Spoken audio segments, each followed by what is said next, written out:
I'm Corbett Wall with DV Auction, here with the cattle market summary for the week ending September the 20th. And tweet.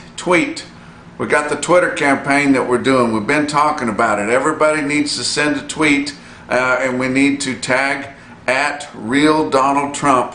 We're trying to get some attention in Washington, D.C. from the president or one of his aides or somebody about the fight we're in here in our industry.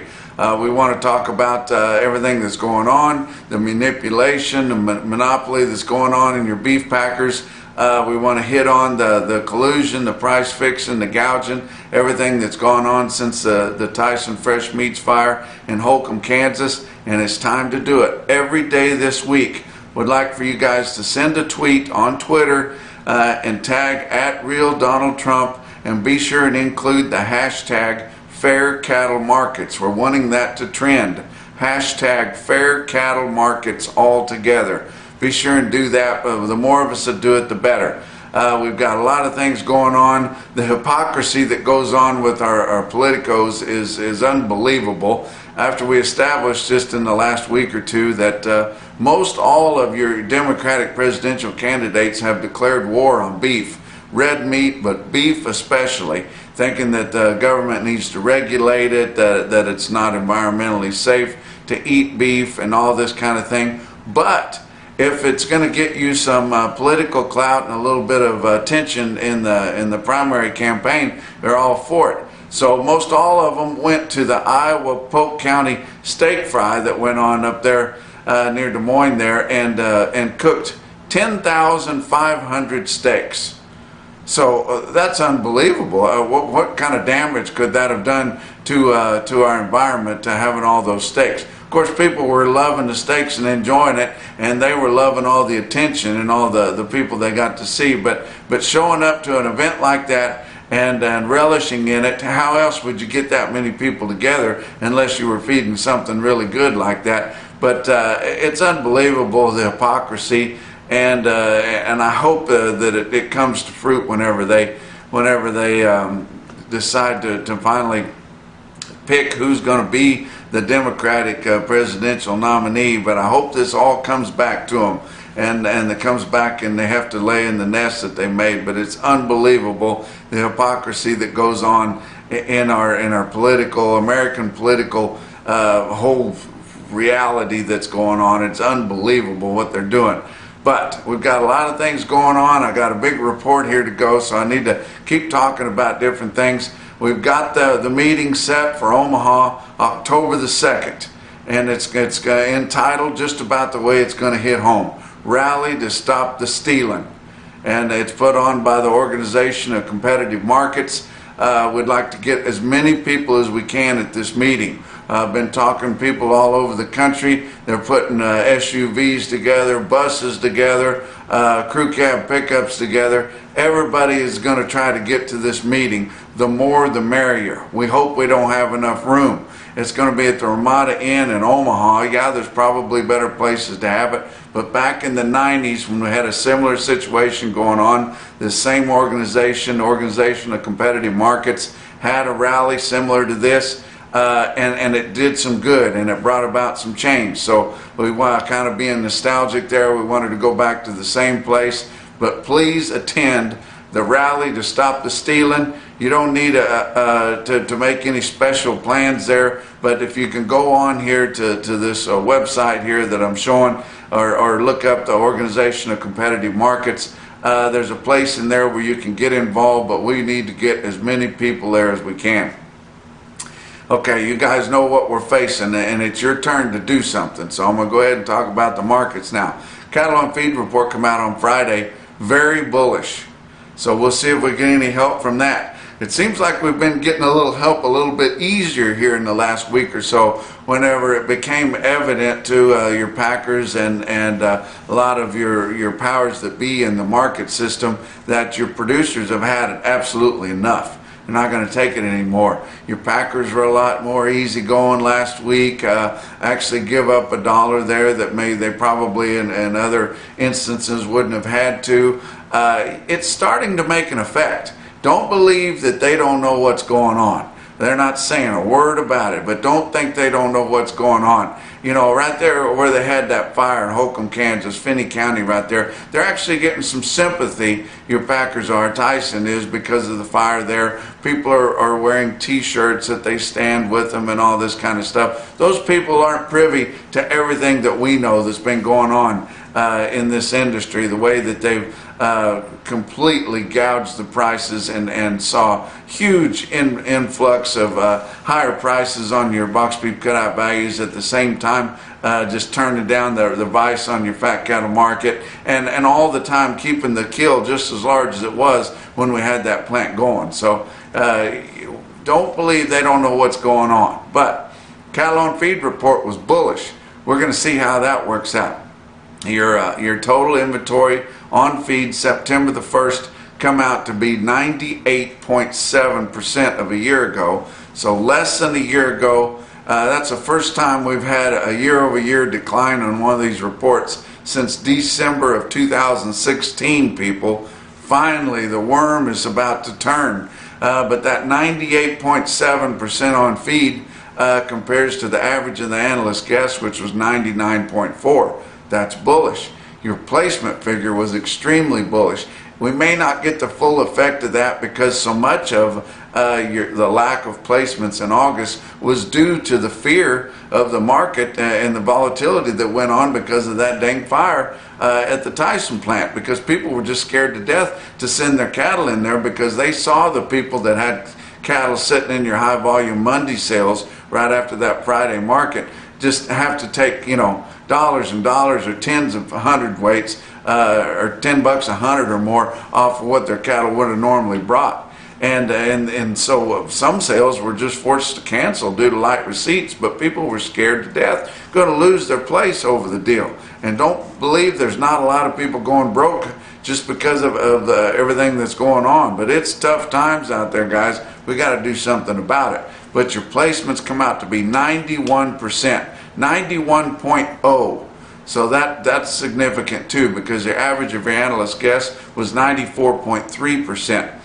And your marketings during August were good, even a bit heavier than what they thought, at 98.5 compared to the 98.3, which was the guess. But an excellent cattle on feed report as far as being friendly to your cattle markets. Look at some more of those on feed percentages. And the whole time we're talking, you're thinking, what do you mean we got lighter numbers on feed? We've been talking about this big wall of cattle. We've got these huge numbers of market-ready cattle that we've got to get moved. Yes, we do, and they're mostly in the southern plains. If you remember, we're still kind of recovering from the winter and the flooding that happened in the spring up in the northern plains in Iowa and Nebraska. But and so that they were muddy and miserable, and guys had just had enough. They didn't place cattle that heavy. Your on-feed percentages up there in Iowa and Nebraska both were 93% of a year ago. And so that's where you come off of your 100% there down to 98.7, because actually in the southern plains and in Colorado they were heavier. Kansas had 101% on feed of a year ago, Texas 102, and Colorado 103. So it was all bigger in the southern plains over in the mountain states, but Iowa and Nebraska were a lot lighter. So we've got to keep moving those cattle aggressively in the southern plains, even though we know that the market's tough. Your placements, let's look at the percentage breakdown on those for the 5 areas. Your placements of new cattle going into the feedlot, Iowa was only 87% in August, Nebraska 93, Kansas 85, Colorado 83, but Texas was 105%. But still pretty good cattle on feed report, and we should see a boost out of this. And I think even the board is kind of responding to everything that's going on, and guys kind of getting together and trying to put up some type of a fight, or at least draw some attention to what's going on. Let's look at the board for last week. Your live cattle futures for October. Monday was down 7 cents, but Tuesday up $1.35, Wednesday up $1.02, Thursday back off 57 cents, and Friday down 45 cents. But your October live cattle futures ended the week at 99.35, which was up $1.28 for the week. December ended the week at 105.15, up 78 cents. Your feeder cattle saw some big gains on the board. September feeder cattle, Monday was up a nickel, Tuesday up 2.62, Wednesday up 70, Thursday up 7 cents, and Friday even up 37, even though they would have liked to have taken some profits there late in the week like they normally do after a big up or a down week. But your September feeder cattle ended the week at 140.32. That was up $3.82 for the week. October was up $5.03, with October feeders ending the week at 139.60. And you think, what's the deal? Everybody getting excited about this. I think it was more so your funds had been riding the market down. Of course, they dogpiled your futures on the downside after the fire and during all the turmoil that followed that immediately. And they'd been riding this thing down. They see people getting excited about it. They see some other things in your fundamental market starting to turn a little bit. And so they've been easing out of those short positions. Well, you got to buy to get out of them, so that's enough to make your market go up. Your fat cattle trade for last week, through Thursday, 49,700 head. And it looked like pretty significant trade on Friday, so we're going to have a decent week for today's times, or the last 6 weeks. We've been having really light numbers of negotiated trade in your 5 areas, but we should get up there close to 80,000, which is about where we've been. We'd rather be up close to 100,000.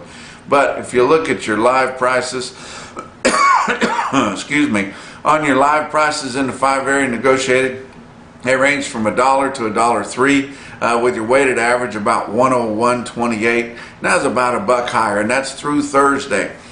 Dress sales, 160 to 165 dressed, and a weighted average through Thursday of 162.47. That's about $3 higher. So we hadn't sold much live in the northern plains up until Friday, so you only didn't see as big a gains on your live sales. The southern plains traded most of their cattle on Wednesday and Thursday at 101. But coming in on Friday, we started seeing live bids at 102 and then 103. And so we saw some of 102 and 103 in eastern Nebraska. Western Nebraska and Colorado was all 103. Your eastern Nebraska had some more sales at 162 on Friday. Kansas 101, some more trade on Friday, and some 102 in Kansas. So that's pretty important right there. But I tell you what, we saw some pretty active trading, not big bulk of it on Friday, but we did see scattered all around. Colorado actually printed a report from mandatory price reporting. That's one thing we've been frustrated with, is on that mandatory price reporting. Due to confidentiality rules, we haven't been getting any information out of Colorado. Well, Colorado actually printed a report, said 102.5 to 103 live sales in Colorado, because they just haven't been having enough activity by enough different members, both feedlots and packers, to get a report to print out of there. But we did on Friday, so we'll see when we come out here early in the week what our total wrap-up was. But pretty decent trade for last week. Box beef cutout values continued to drop as your beef purchasers taking back what they'd lost due to price fixing right after that fire. But your choice cuts, your average trade for last week on choice cuts, $218.75. That was $3.86 lower than the weighted average from the previous week. Your selects, your average trade for last week, $193.27. That was $6.43 lower than the previous week's weighted average. Choice select spread on those average trades, $25.50, just under that for your choice select spread, but a good movement of almost 700 loads, 698 loads. Your slaughter was very aggressive last week, and you wonder how in the world can they do that when they've got that big 6,500 head a day plant shut down there at Finney County, but they can still do it with a big Saturday of 75,000 head on Saturday. But your slaughter for the week, 658,000 head harvested. That's 29,000 more than the previous week and 5,000 more than the same week a year ago. So it's amazing how we can gain on a year ago when all the plants were up and running. But look at this information. Your heifers year to date through August, your heifer slaughter has been up 8.6%. That is very bullish, guys. We're about to get this supply deal under control, and we've got some good times to come, but we've got to hold this industry together between now and then if we're going to take advantage of it. We're about to lose all the leverage we've got in the industry, top to bottom, guys.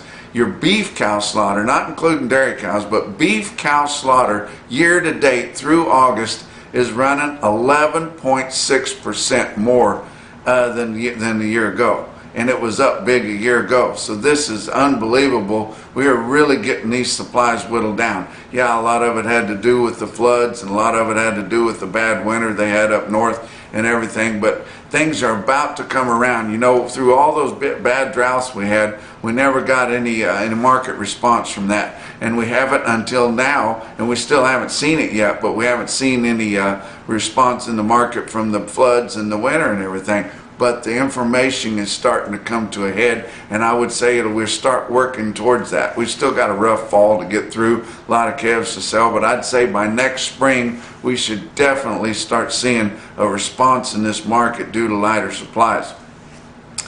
We did have some moisture come up through that tropical storm that come up through Houston in there, and I tell you what, I spent the weekend down in South Louisiana, and trying to get from South Texas to South Louisiana is a battle because of that flooding that went on there in Houston, and a lot of people said it was as bad or worse than the hurricanes that they had. But I tell you what, just the storm just sat there and just dumped like 30 or 40 inches of rain right there, flooded places out. We had Interstate 10 was shut down in several places across there, and you couldn't get from Beaumont across into Louisiana, and then that storm went on up and spread some good rain in your hard red winter wheat region. Oklahoma, Texas Panhandle got a good rain up there while I've been gone. And it was a nice kind of a rain. Talked to some of my buddies there that got their wheat put in. Not everybody had wheat put in because it was too dry really to be planting it, unless you knew something was coming. But guys got in there, and then they had a little rain there. There was about a 3 or 4 day window, and there was a lot of wheat planted the latter part of last week, excuse me. But so they are going to have some good start to the wheat now because they had a good rain come up through there. But I tell you what, had a good time out there in St. Francisville, Louisiana. Had Mid-South Cattle Company and Neil Brangus had a sale there, and it was a good Brangus bull sale, and had a lot of commercial heifers on there. And some of those commercial heifers would have been the highest in the universe as far as open Brangus heifers there, averaging about 1060 a head, and they wouldn't weigh 800 pounds, guys. And then they had some bred heifers there bringing up $1,500–$1,600, and it was a pretty dang good sale there. That sale was managed by High Point Sale Management. A couple of guys there, good guys. Andrew Conley from out in the Florida Panhandle there, he auctioneered the sale, did a really good job. And then Garrett Thomas from College Station, Texas, they managed, they put that High Point Sale Management together, and they did an awful good job there, so I wanted to give them a shout out. But due to that moisture we had and that wheat that's going to be coming, the wheat's already up. It only takes 2 or 3 days, guys. You can already see it popping when you start getting some moisture in there. One good thing about that hard red winter wheat, you can grow it in a parking lot if you get a little bit of moisture, and they've had it. And most of those fields look like a parking lot before they got started. But now it's time to start finding some cheap calves to get in to put on that stuff. Like to turn out by November 15th. So we've got to get those things ordered here before long. I talked to my buddy Ellison Carter there at Ellison Carter Cattle. That's their big order buying outfit there just west of Fort Worth, Santo, Texas. Don't get it confused with San Antonio. It's not near that far south. But I talked to Ellison about that, and I said, what are you getting done? And he said, well, I actually sent some cattle to Nebraska. Somebody that was watching this report and thought they'd try some of it. He sent a couple of loads to Nebraska there, some 6-weight heifers and a load of 6-weight steers. He said they were good black cattle, had kind of a yearling look to them, kind of long tails there. Had just a tick of ear on a few of them, but they was all black. But guy said he was good with that. So some light 6-weight heifers weighing around 630 on the average.